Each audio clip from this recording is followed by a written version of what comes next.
Fam, what's up? Welcome back to the CEO Pulse Podcast, where you get the real, the raw, and the mind of entrepreneurship. We are sitting down with none other than Mr. Chris Estrada. All right, so check this out.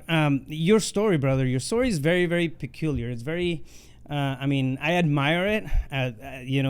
We sat down for your podcast. Yes. I don't know, about a week ago, and I got to meet you right I feel like at a deeper level than normal conversation would allow me to, and I feel like I learned a lot about you, even though I was the one being interviewed. I mean, as I walked through your place of business, through your mindset, all over the walls of your office space, and I feel like I got to learn a lot about who you are and what you're about. And then, we started talking about our own personal story, and we kind of dove deep into mine, and you gave me a glimpse of yours. I mean, hardship growing up, not the easiest way to mature, and we'll dive into all that stuff if it's okay with you. And through the years, you've been able to completely shift like the course of your life, right? Building a $15 million plus business, Extreme Drywalling is the name of a commercial contractor now. So you're in that space. Also, you're an ordained pastor, so you're impacting people's lives on a regular basis, man. It's incredible to see the how dynamic your life has been. And you're what, 44 years old? 43 years old. A couple weeks ago. Yeah. So it's I'm glad to have you on the podcast. I think it's going to be a really, really good conversation, man. Well, it's an honor to be here. Man, this facility's nice, top notch. If you guys haven't been here, like, you got to come check it out. It's an honor, and I think we're a reflection of our surroundings are a reflection of us. Yeah. So if we're going up, our surroundings are going up. If we're going down, our surroundings are going down. So it's up to us to maintain that surrounding, maintain who we are, keep feeding our minds, our bodies, our heart, all that good stuff. One of the quotes that I saw as soon as I walked into your office was "Ego is not your amigo." Yeah. And I've been a fan of that particular quote for years, man. I've dropped it a few times during the podcasts in the past, and that simple statement right there tells you a lot about how somebody's wired, like how people, approach their lifestyle, right? Yeah. So I just thought it was really interesting to see it all over the all over the place. The vibe of your office was really, really comforting in terms of culture. So it's pretty cool to see. Let's get right into it, bro. Like, give us a rundown of how you get started as an entrepreneur. I mean, we can go, before then, maybe, some of the biggest moments that kind of shaped you as a man, and go from there. Yeah. Well, I guess, we'd have to start back, way back, to get me, if you want to go all the way back. I was born here in Phoenix, in Maricopa County Hospital, lived in the projects. Yeah. My mom was a drug addict, and, we just kind of lived a bad life, and she kind of, she gave me up before I turned 8. I don't know if it was unwilling, but she lived, she wasn't doing the greatest, and so my sister's dad took me in, and luckily he took me. He didn't know what he was doing. He had one leg, but I used to build things with him, at an early age. You know what I mean? 8 years old, we would build, like I tell you, I learned how to building nest boxes. We'd build bird cages, nest boxes, and stuff. And it's kind of how I got into building. And so I grew up with Paul, but I still visited my mom.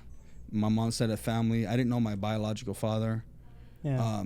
But I was surrounded by drugs, crime, and I liked it. Yeah. And that's kind of, Well, it's hard not to, right? Like, because that's the context that you're in. Yeah. I mean, if you don't have a picture of what anything else looks like, especially at that age, you just take it as a norm. The people I thought were cool that were older were not good. You know what I mean? And not like today. It's a completely different story. And I went through years of just messing up, man. 7th grade was like the last grade I really stopped learning. Yeah. It's sad, but it's true. Was pushed out of the 8th grade. 9th grade came. I got kicked out of high school about the first month. Expelled from all schools. Got in a fight with the teacher. They didn't want me. Nobody wanted me. And just started getting charges, and just messing around with drugs, doing some criminal activity, messing with girls, just nothing good, you know. And so I ended up, judge ended up making me go to Job Corps, Phoenix Job Corps, and it's a federal trade school. I don't know if you ever heard of that. And it's kind of where I was forced to go there or go to juvenile prison. Yeah. And so, wow. Yeah. How old were you? 16 and a half. 16 and a half. Shit, man, that's my son's age right now. I know. I look at my kids and I say, oh my God. All my kids have passed me in school. Yeah. You know, all of them have passed me, which is a blessing. You know, and yeah, so I had to go to Job Corps and I was still messing around, but I took carpentry, you know, and I learned how to build even better. Yeah. And because I loved it from a kid, you know. Yeah. And even though I lived a bad life and, you know, I was doing drugs and messing around, but that's kind of how I got into the full building is, you know, from a kid going to Job Corps because I didn't live the good life, you know, and then, you know, got my first job in the industry I'm currently thriving in, and I was about 17 and a half when I finished the Job Corps thing. So what happened? Like, walk me through it, right? Because it's a lot of the thought processes are built at an early age. Mm-hmm. It's hard to change them the older we get, especially when you're in the 16, 17, 18, you know, year old, you know, range. Yeah. You know, a lot of your synaptic connections are already built. Like the way that we think, it's kind of, you know, blueprinted in our head. There has to be an intentional or conscious effort to change habits, to change, you know, who we are, or the stuff that attracts us even, right? What happened? Like what triggered it to the, I mean, you said you were kind of up to no good, you know, around that time, and how did you, you know, what clicked that obviously, you know, put you in a state of, you know, taking responsibility, looking at the bigger picture, and kind of, you know, looking outside of the space that you were in? Yeah. So I mean, there's several things that happen, Rafael, and so, like if you get to know me, my personality, people get to know me, I'm super confident in myself, and I think I'm a smart guy. I learn pretty fast. Everyone says that. So even as a kid, I was those things. Yeah. That's why when I stopped learning at 7th grade, I was still able to excel with the 7th grade education. Yeah. And not to say I'm smarter than the guy that's, you know, like you're intellectually smarter than me. Yeah, well, staying in school, which, I mean, it's a different course. So that's all. So there was these things that were inside of me that were still like, and I think they were from my biological father, you know, was be the best. Yeah. Still keep learning. My mom's side was let's party, let's do drugs. Yeah. That's where I learned it from. And I had these other things, and I never knew why I was different than everybody. I mean, everybody, you know, until I met my dad, you know, years later. But there was something inside me that said, do more, be more, do more, be more. And, you know, I started having some children. I was in a real bad marriage. She was a drug addict as well. We're both drug addicts at the same time. She was worse than me. Took me down a little further than I should have went. Yeah. You know, and it was about, I'd say, so I started doing, first time I did heavy drugs was 13. So it was 13 to 23. But about 21, 22, so my oldest son was born. I think I was 21. And then 22, my daughter was born. And I was wanting to quit doing drugs and get a divorce, but it was hard. You know, I was stuck in this thing. And then it was, I was 23. And then my then wife was pregnant again. And I was like, I'm done. I'm done with you. I'm done with drugs. And it took me, I quit drugs like that. Yeah. I mean, I did them all back then, all the drugs, you know, they're different from then and now. But it took me, you know, another like year and a half to get a divorce. Yeah. You know, but I think it was just something in me that said, like, I want more. I'm tired of this. You know, there's kids now. You know, I got to do something better. You know, it was just a shift, man, and you know, it. Go ahead. It's no, so it's interesting how that comes about, right? A lot of times, and I was just having this conversation with somebody else too. Like a lot of times, the shifts and the stuff that triggers us to do different or really pivot our lives, right, for the better, or the worst sometimes. They're linked to some type of catalyst. They're linked to pain, linked to, a lot of times it's more pain than a desire for pleasure and the positive outcomes. Why? Because pain puts us in a survival mode. When we're in survival mode, we react. Otherwise we die, right? Nobody wants to die for the most part. So it's interesting to see how you just came about a realization that, like, something's got to give, something's got to move, right? Yeah. And I mean, I think it speaks to the ability to be like strong set on willpower, right? If you can move your entire trajectory, right, and like the habits and the people, the mentality, and say, okay, this is baggage, I'm gonna drop it and keep walking, but walk in a much better direction. It speaks to the amount of willpower and commitment, right, that somebody can have. So that's huge, man. I commend you on that.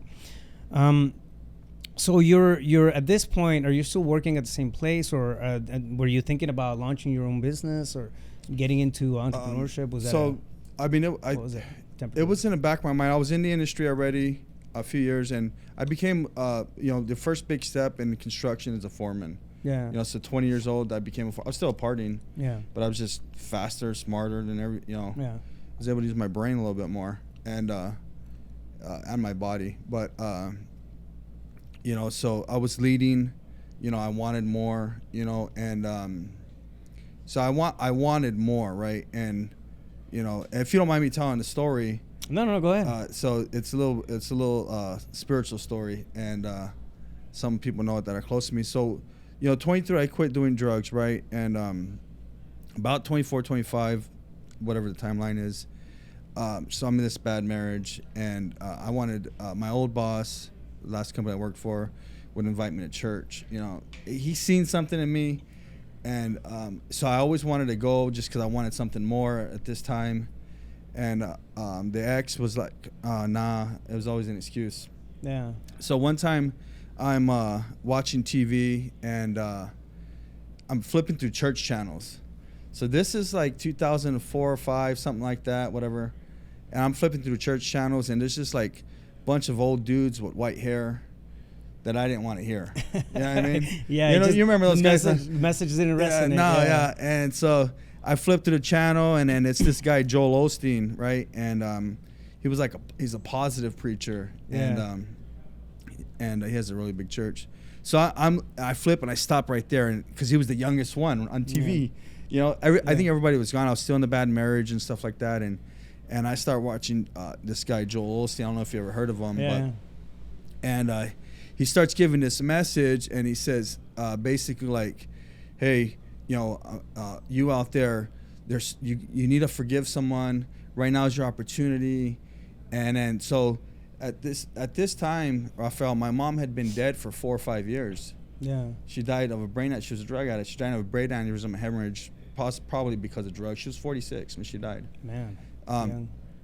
So I say, I'm looking at Joel Osteen on TV, and I'm like, okay. He's like, okay, say this. God, I forgive. Put the name in, right? Yeah. So I go, okay, I forgive my mom. I forgave because I hated her after she died. I went on a drug binge, but I hated her because she didn't take care of me. You know what I mean? Or any of us. But, so that hate came in, like, man, I can't believe you just died and never even tried nothing, Yeah. So I hated her. I was angry with her. So I was like, I forgive my mom. I love you, Mom. Boom. Then the other person was, I forgave my biological dad.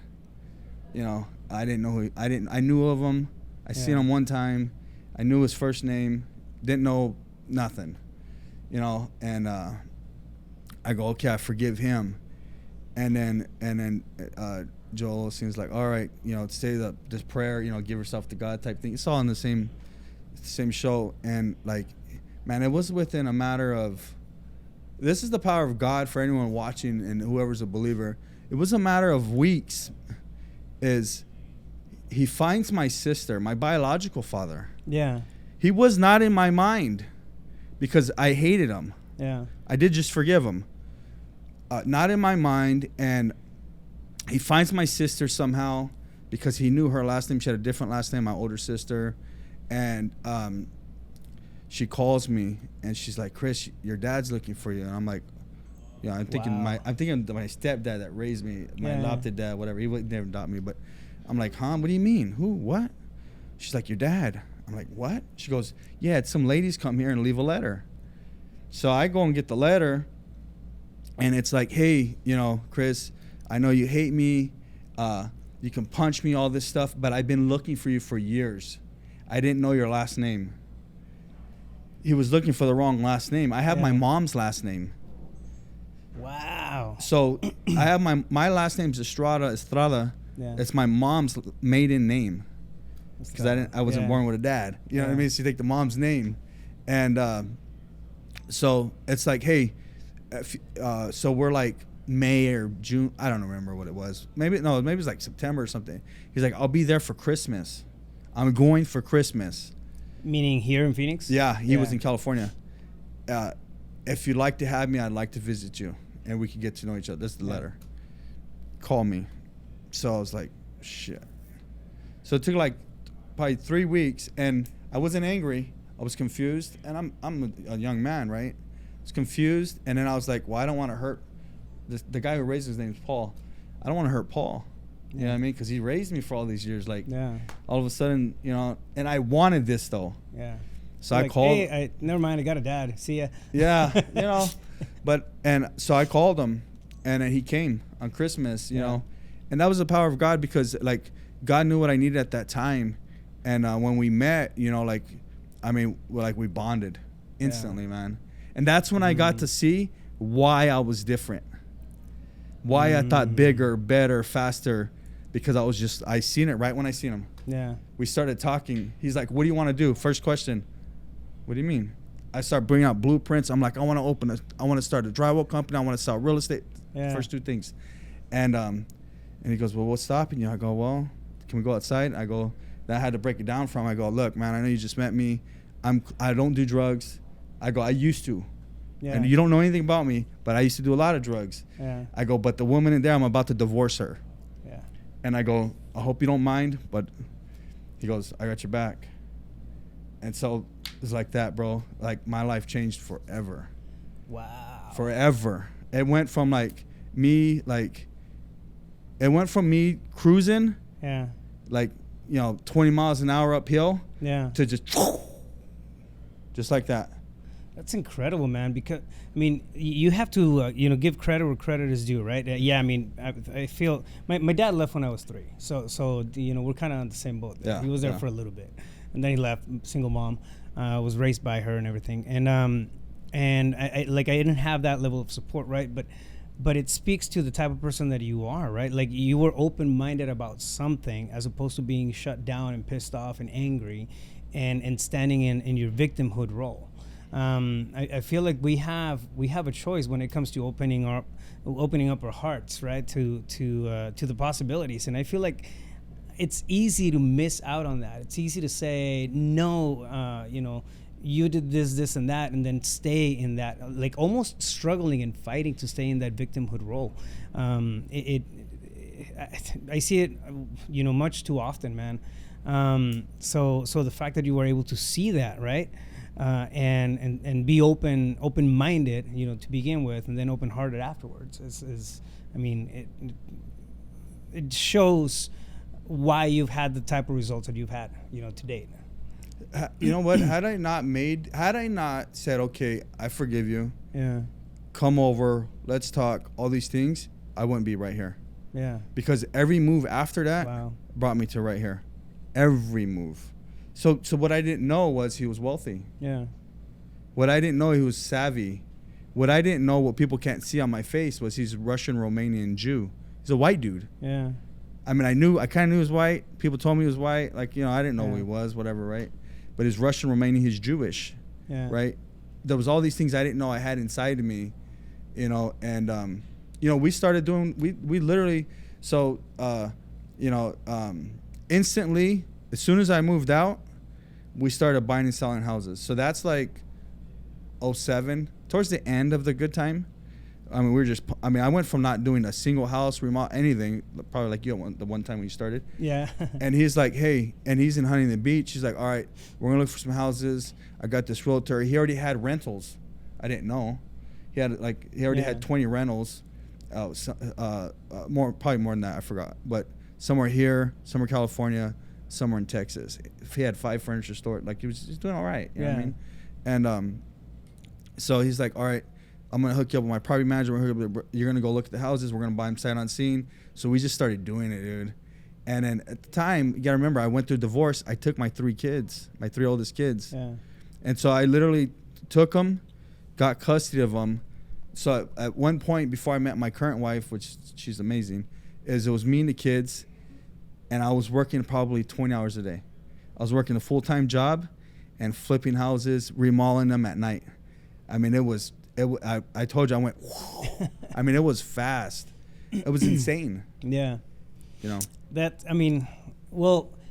It's incredible, right? Sometimes we'll get an opportunity. We never know what that opportunity is going to look like, man. Like it shows up in so many different ways. And I think I talked about it with you on the podcast. It's like my opportunity was me sitting down next to a guy who happened to be the fire chief. Mm-hmm. And that conversation led to something else, and then something else, eventually getting me to the point where I'm at, right? But I think it's important as entrepreneurs at heart, right, to be open-minded and be cognizant that, you know, opportunity is going to look a lot different. I mean, you could have shut that down. Why? Because, I don't know, you could have been pissed off. You could have been angry. You could have been, you know, whatever. You had 50 reasons why to say no, right? Yet you chose the one that said yes. And that, I mean, just, you know, threw you in a whole new, you know, different lane. That obviously it's panned out well. So, walk me through the process of this, right? So you've been tenacious your entire life, meaning, you know, you figure stuff out. I mean, you put in the work. You're not afraid of that kind of stuff.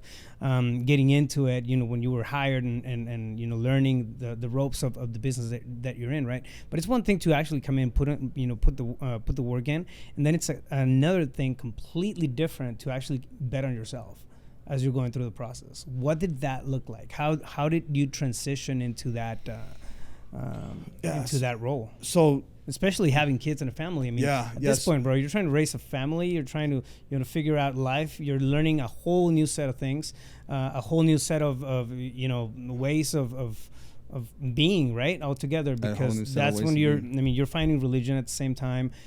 You're having 5-8 different conversations in your head simultaneously about the stuff that's coming in. So how did you roll with that? Yeah. So all through that time, you know, so I meet my dad, we start buying selling houses.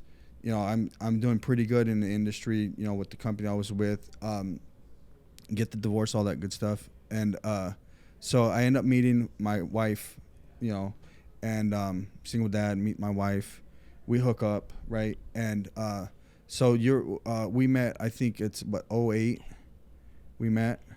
Economy starting to tank. We get married, right? There's no work. At this point, 2009, there's no work. Yeah. So you know, there's no houses are selling, no construction is happening. Yeah. There's nothing happening. Yep. And so it got to where it was like I wanted to do it. So before I met my wife, I already had passed the test. I was already like in a role, you know, kind of working that path. And you know, so we meet, and when I met her, it was another thing to like fuel me. She was like another piece. Like, I don't want to call her piece because she's, you know, she's amazing. But it was like, that was another thing that God said, okay, here's what you need. Yeah. You know, the kids need a mother, you need a wife, you need a friend, you need a partner. Yeah. You know what I mean? And so she showed me other things I was learning, because again, I grew up ghetto, bro. I'm still kind of ghetto, but like, I didn't know finer things. I didn't know anything, you know. So now I'm learning church things. I'm learning things, business from my dad. And then I meet this great woman that she's like, okay, hey, you can live a better life. Yeah. What? I'm like, what? And she's like, I remember the first time she's like, let's go to Cheesecake Factory. I'm like, that's too expensive. She starts laughing. I'm like, man, that fancy place. It's like, it looks like a castle and stuff. This is what I'm telling her, dude. And she's laughing at me. And we go, and I'm like, it's only $25 a plate. I got that as like $100. She's like, you're an idiot, you know? So she kind of exposed me to, like, you know, I was getting exposed more and more. My capacity was growing, right? And so she showed me, like, hey, you can have more, you can do more. And I wanted it, but I needed to see it. Yeah. You know what I mean? Because I didn't see it. I didn't grow up seeing it. You know, I knew what I wanted. I just didn't know how it looked like. You know, and it was when I got to see things, I was like, okay, I want that. I'm going to go get that. Yeah. All I needed to see it was, I just needed to see it, right? And she's like, hey, let's go get some sushi. Oh, I love sushi now, right? Let's go this. Oh, I love that.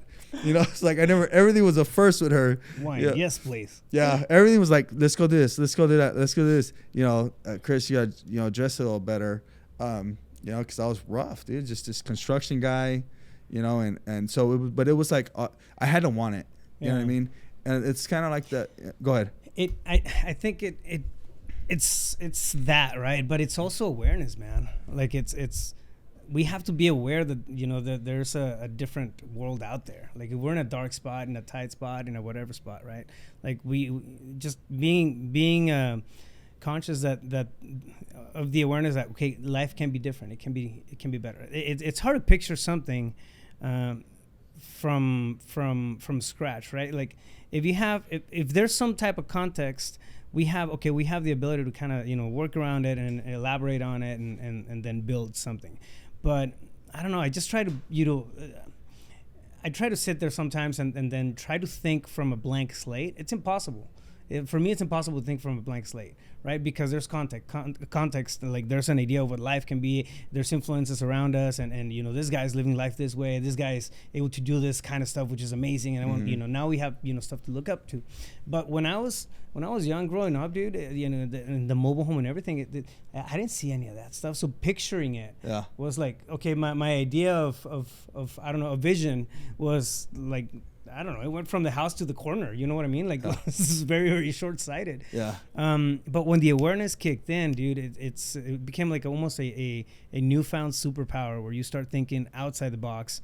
Then the more you practice it, the more real it becomes, because you start stacking those little wins and I was thinking that in my mind. Those emotions, right? You know, and behind it, like the easier it gets to dream and dream bigger.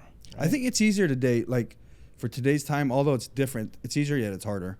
For like, we're how old are you? We're close in age, aren't 40, we? yeah. Yeah. And so when we were little, you know, it's newspaper, magazine, right? There's no Facebook, Twitter, Instagram, or X, whatever. And so it's you didn't see it. Yeah. You know what I mean? And you didn't get magazines unless your parents had a little money and they were paying for the magazine, whatever it was. So we would go a mile here, a mile each direction. That's kind of your surrounding. Yeah. And that was it. You know what I mean? And, you know, obviously today you can see what a nice plate of food looks like. Yeah. Every day, all day. You know what I mean? People are taking pictures of it all day, right? So you're like, oh, that looks good. I want to try that. So now it's more appetizing. Right? For us, we didn't have that, so we didn't know what it was. We only seen what was right in front of our faces or at our friends' houses, right? And if you didn't have a wealthy friend, you didn't get to see it. Here's the or a wealthy uncle or something. Yeah, exactly. Yeah, exactly. If you're not, you know, somehow tapped into that that possibility, right? Like the mind wasn't there. I mean, you maybe wanted, but without knowing how to. It's like saying, "Hey, I want to build this house, and I'm just gonna start from nothing." You're not gonna be able to do it. Yeah. Without the blueprint, maybe with some knowledge or something, you get other people to do it. Yeah. But you're not gonna be able to do it. Yeah, it's gonna be really, really tough to kind of, you know. It's gonna take you a long time, a lot of mistakes, you know. You were talking about how, you know, now we have, for example, we know what the plate of food looks like, so now we want it, right? Yeah. It's interesting how things went from super quiet and everybody kind of being isolated, and only, you know, being able to get influenced by the people around you, to this super noisy world that we live in now. Right, where we get constant, you know, downloads of pictures and information. Social media is just there. I mean, all you got to do to feel bad about any progress that you're making is open up social media, and look at somebody else's highlights, right? Yeah. So I feel like it's more important than ever to look inwards, right? At that point growing up, it was, I guess it was easier because it wasn't as loud outside, right? We were just living inwards. And okay, cool, this is the stuff that I like. But as soon as you take that, you break that apart, and then you start adding a lot of context to it, and then, news and just the readability of information all over the place is insane, right? How fast everything's moving around us is insane. Technology, politics, the economy, everything. It's just noisy, man. It's a lot. I feel like it can be harder to, even though we have all, these things coming at us and kind of, an easier canvas, I guess, to paint a picture. It's harder for us to figure out what we want. Why? Because there's so many different things out there. So that looking inwards becomes a lot more important, I feel. But it's I guess that's a side note, but it's interesting to see how over the last even 20 years, man, 15, 20 years, things have shifted from this quietness to this overly, loud society that we live in. I think that's why we have to know who we are, and we have to also know that we're constantly evolving, but we have to know what does that evolution look like in our lives, right? And so that's how we quiet down the noises. There's all kinds of stuff happening around us, right? Whether you look on social media or in your lives or your coworkers and all that stuff, and it's knowing who we are and what we want, right? And so that's and for me, like my faith, ties into that, right? So it's when we know who we are and what we want, there's no stopping us. We always hear that saying, like, where opportunity meets preparation comes success, right? And I always tell people, like, okay, like, the preparation happens with us, right?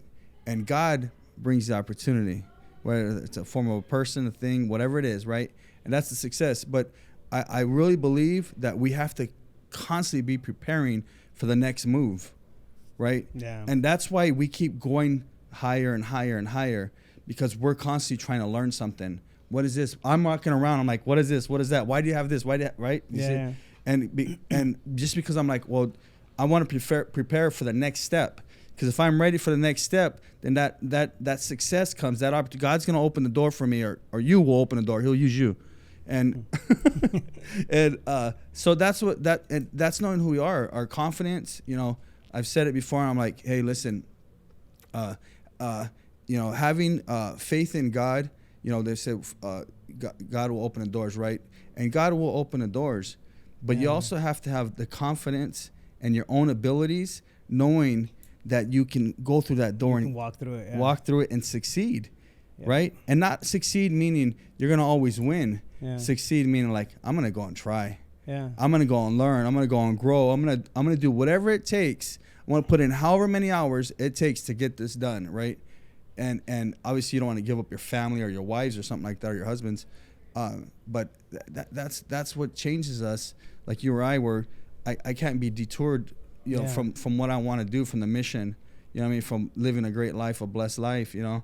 Same as yourself, I believe. Yeah, absolutely, man. You have this mantra, which is, how to win and live a blessed life, right?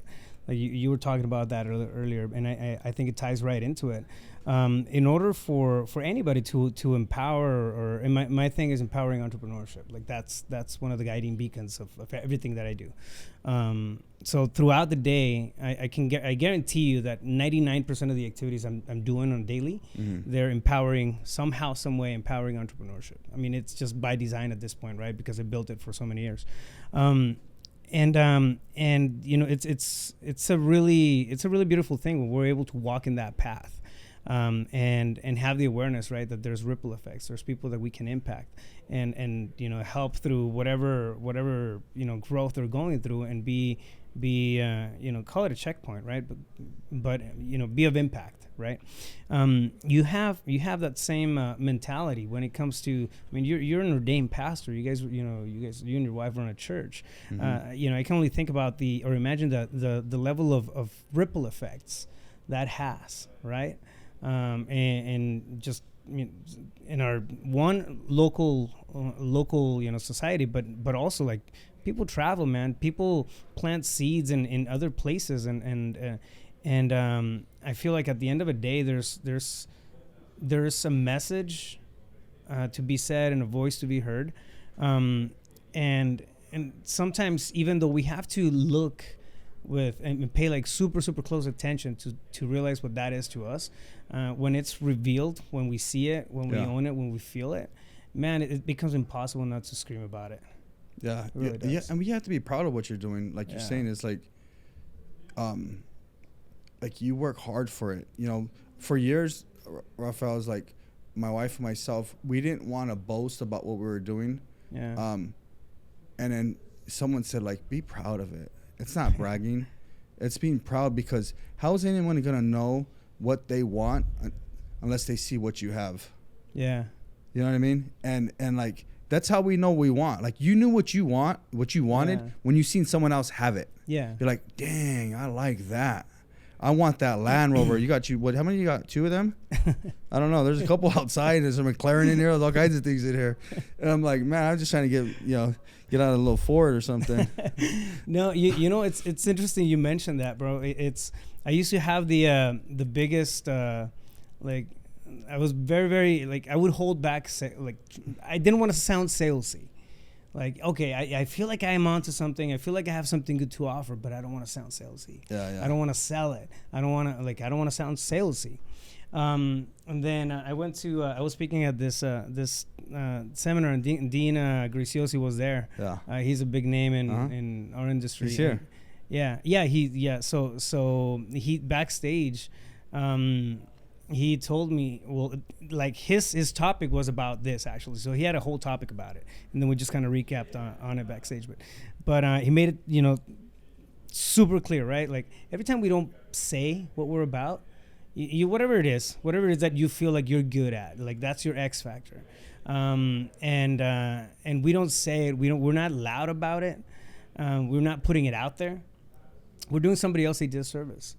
Like I feel, for example, I feel like I have good information. I have ways of dealing with mindset stuff, and I try to put it out there. Hence all the social media content and the YouTube channel and all that stuff, right?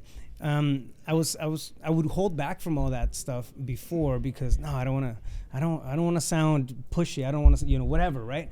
And I feel like at the end of the day, I was bullshitting myself. Because I felt like, no, it's going to come across as bad. But in reality, I was just scared, right? Put my ass on fire, put myself out there, open to criticism, to judgment, to whatever, right? Working through those inner fears. But whenever we hold back on stuff that we feel we're good at, or we have something good to offer and we're not being loud about it, we're doing the people around us a disservice. And that's exactly, I mean, you were trying to keep, your stuff on the DL, but I mean, I imagine you can go through a laundry list of people that have had a positive impact because of what you have done in their life. Yeah, a lot. And like, when we show people what we've done and spiritual world, it's like what God has done for us, Yeah. It's a testimony, right? And so we're always going to be judged no matter what. By whoever. Yeah. There's lots of haters, right? And so we got to a point, like my wife and myself were kind of both the same things, like we're going to get judged no matter what. Yeah. We're starting to do good, it's a few years ago, and people were hating on us, everywhere, whether they knew us, heard of us, whatever, right? Yeah. And so it's like, well, we might as well just get the stuff we want because we weren't spending money, like, you know what I mean? And finally we're like, screw it. And it was probably like, this is probably within the last 3 or 4 years. Yeah. And so now it's like, all right, well, let's keep going. I was cracking up right now when you mentioned Cheesecake Factory. I went through the same thing, bro. Like I used to see at that place, like, shit, man, that's like the Taj Mahal. Yeah, it's exactly what I thought it was. It's so fancy, and I love steak, dude. Like I love a good steak. Yeah. And it was like, no, it's not my birthday. Like I can't go half steak. Yeah. Dude, I'll have it 4 times a week now. You know what I mean? Because it's a now, thing. Steak or cheesecake? The Cheesecake No, Factory. it's steak. Yeah, like a Steak 44, a good steak place. But it's I think it also it's crazy how we we can go through life, right? Like working our bones off, and not pat ourselves on the back. I mean, we'll do it for our family. We'll do it for, especially if you're the provider type, the protector type, right? We'll do it for everybody around us. But the second it becomes like time for us to just kind of gratify ourselves or give ourselves a hug. I mean, call it that. Yeah. It's like, no, it all of a sudden loses importance. Why? Yeah. Right. This dawned on me when one day I was craving steak and I was looking for somebody to go with me to go have a steak.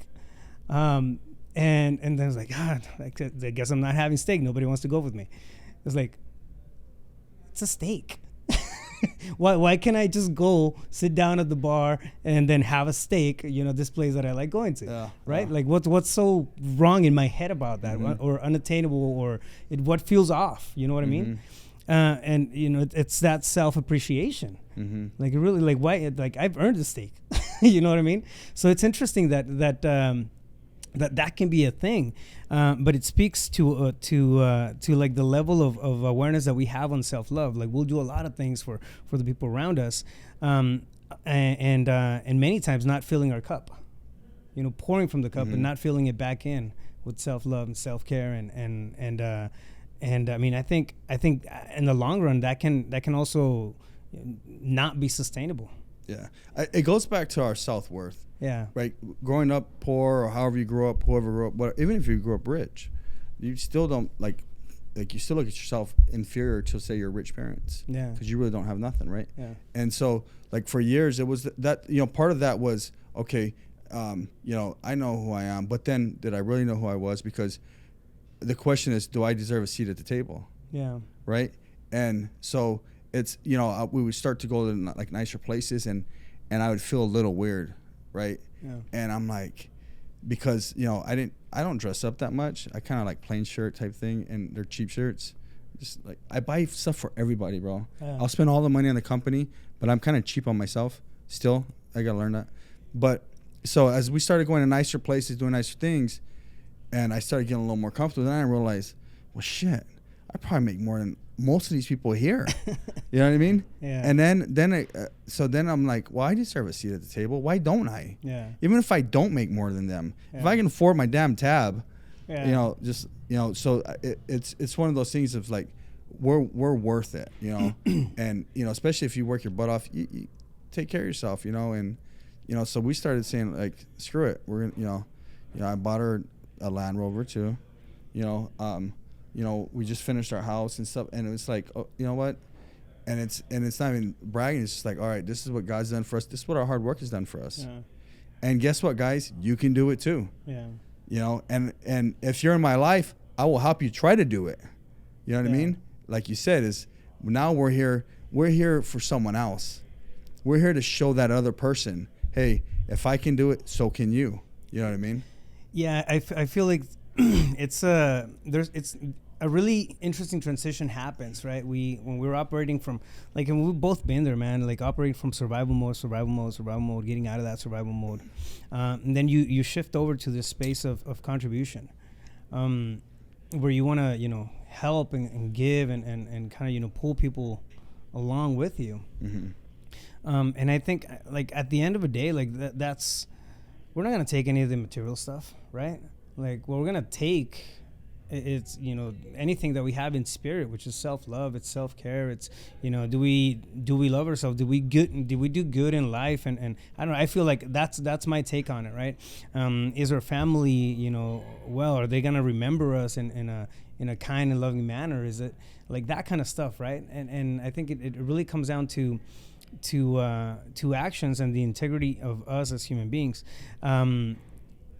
As entrepreneurs, man, we can get caught in the taskiness of things. Yeah. And the doingness of the daily thing. I mean, right now when you walked in, I mean, we were in the middle of a hay fire when it came to some of the real estate deals that we're working on right now. And I sort of got like maybe 3-4 hours. My head was buried in it.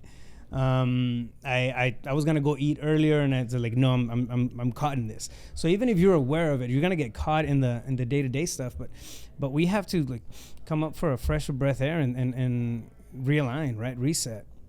It's easy to get caught as entrepreneurs in the doingness, but the beingness, I feel like it's 80% of the stuff that's important. Yeah.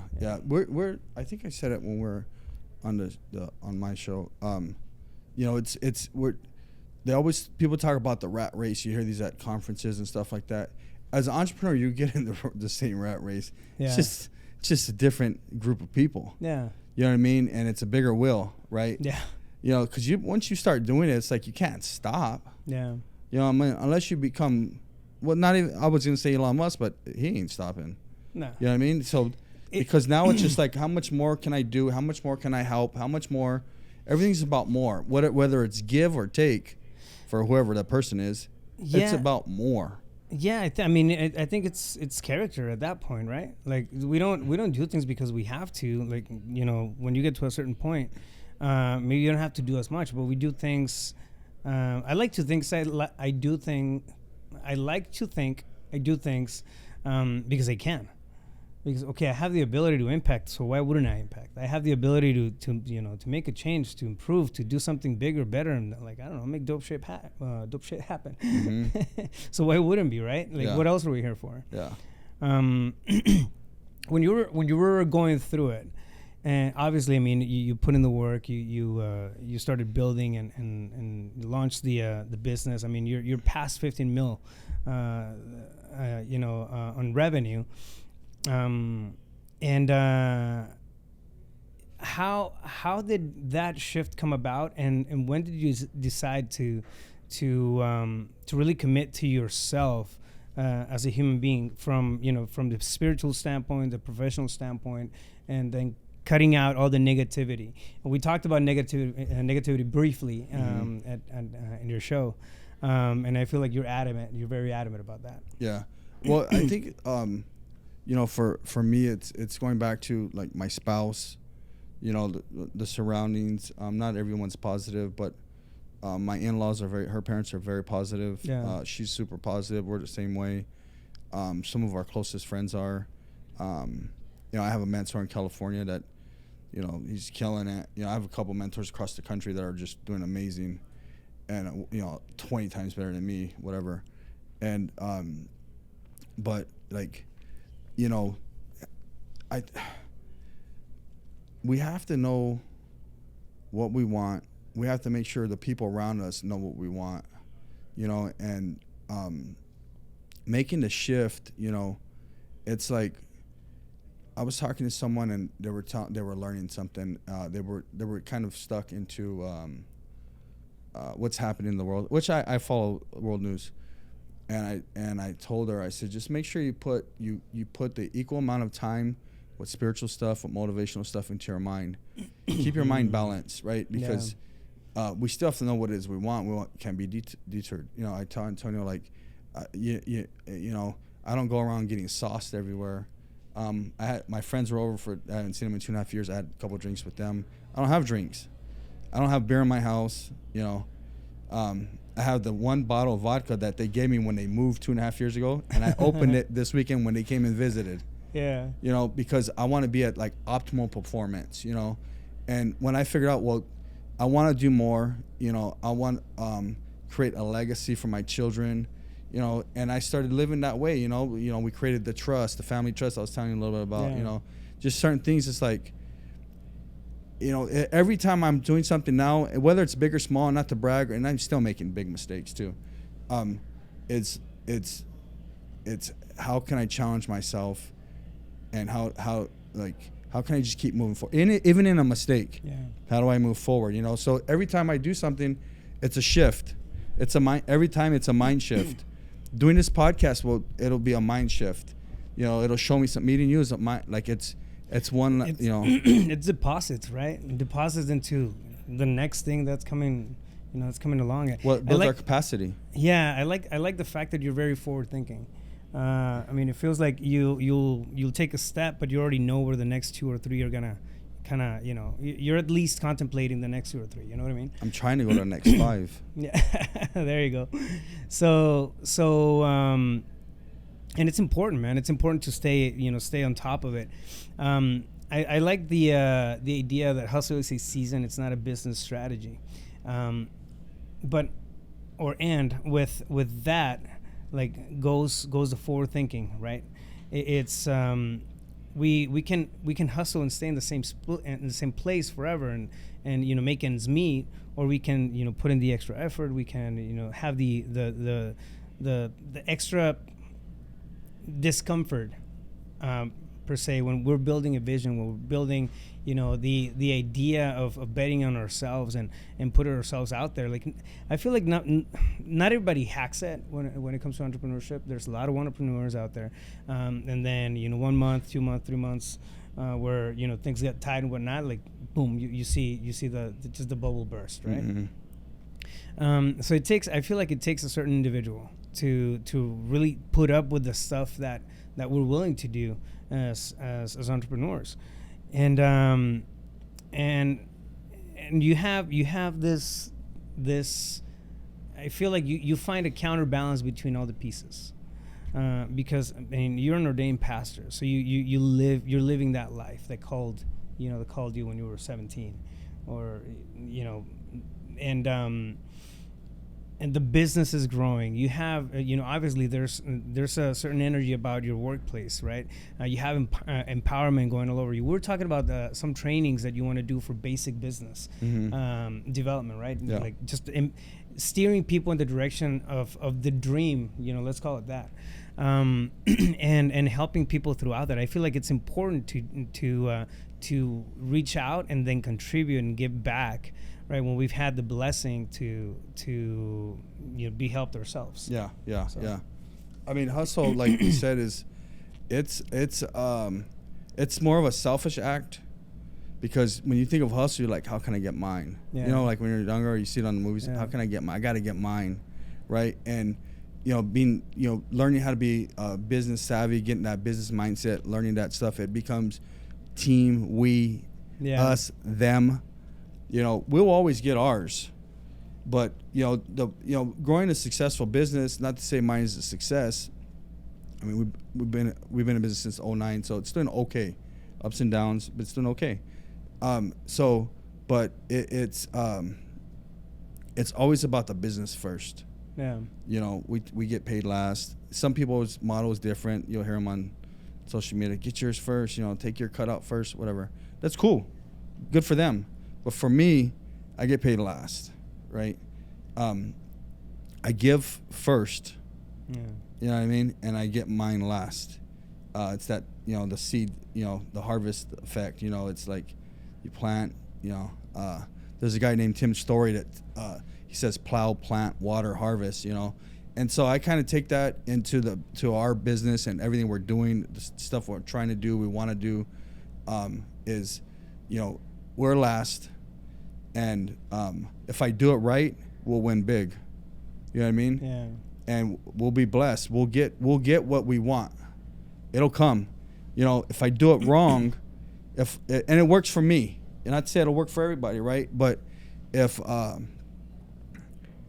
don't give first, if I don't take care of the people first, I'll be out of.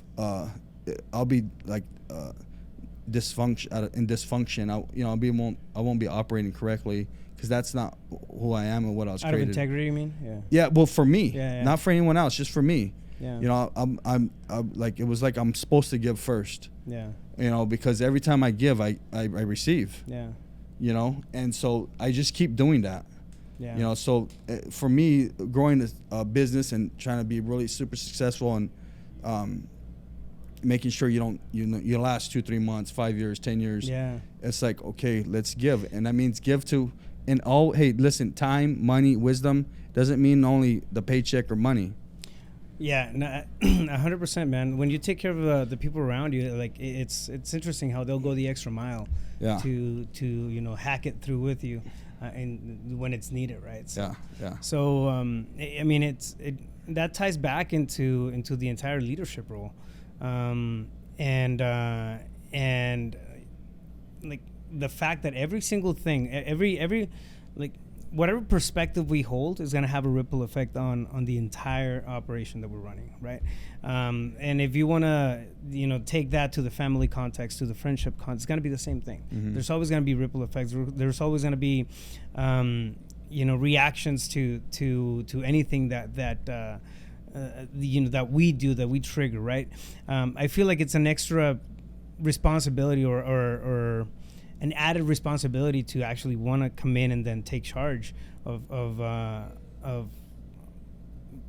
building, even just building a company, right? Like it's why, because there's people who are going to be dependent on that, and we don't have the right hold on our own mindset, on priorities, on the way that okay, this is going to be my culture, this is how I'm going to operate, my guiding principles, stuff that may sound cliche. It's not really cliche at all, man. It's they're frameworks for operating and thinking. And I like the fact that you're staying in integrity with certain things, right? Like this may be an unpopular opinion or whatever, but like this is me and I own it, right? Yeah. Well, I mean, but is it really unpopular? Because like you're married, right? Yeah. And so, what happens if you take from your wife and just take? Yeah. It pops. You're done. It doesn't work. You have to give. You know what I mean? So we have to give in order to receive. That's just the way the circle of life is. Like that's the way we're created. That's like our being that's inside of us. It's either you're going to take or you're going to give. Yeah. Right? Yeah. And, the takers, they end up in prison or dead. We all end up dead, but they just a little faster. Yeah. And so it's just, I think if we give, we sow those seeds. You talk about it. There's energy behind it, man. Call it reciprocity, call it karma, call it the return blessing. But there's energy behind the fact that we're giving with from the heart, when we're helping somebody with through advice, through time, through whatever, right? It doesn't always have to be monetary. I tithe. It's part of my just process, right? But beyond that, like there's so many different things that can create that good positive energy, and that does come back to you. So for the people out there, like if you're stuck in a place where you feel like, oh, listen, I want to contribute, I want to help, but I can't because I don't have 100K in the bank account, I don't have 10K in the bank account, there's other stuff that you can do. There's other stuff that you can do that are gonna stimulate that good positive energy, and like it really comes down to that's all we are. We're all energy. It really comes down to energy, and what are we putting back? We're out there into the world, because it does come back. I mean, do you think it's a coincidence that the fact that you were open-hearted, you were forgiving? I mean, that very night you started seeing shifts in life. Like it's all connected. Well, so we had a meeting today in our office. We have a production meeting every Tuesday, and we talk about the projects and stuff like that. Yeah. And so I ended it to come here to leave, and I said, listen, I want us to keep stacking wins, small, big, however they look. I go, the only way we're gonna stack these wins is to do it together. Yeah. I go, the only way we're gonna do it together is if we all give. That's it. You know what I mean? It sounds so simple, but yet it's so hard. And I still work on it, but I